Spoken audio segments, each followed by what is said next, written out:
हो साहेब थांबा, कशाला पळतायत?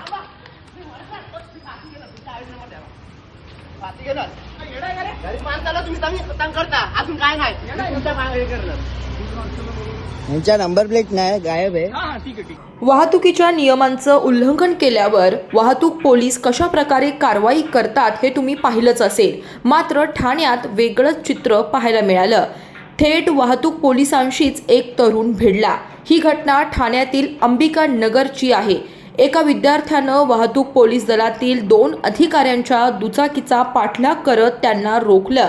वाहतूक नियमांचं उल्लंघन केल्यावर आमच्याकडून दंड घेता, मग तुम्ही अस्पष्ट नंबर प्लेट असलेली दुचाकी कशी काय वापरता, असा सवाल या तरुणानं पोलिसांनाच विचारला. पोलीस आणि तरुणामध्ये या दरम्यान बाचाबाची देखील झाली, ज्याचा व्हिडिओ सोशल मीडियावर व्हायरल होतोय.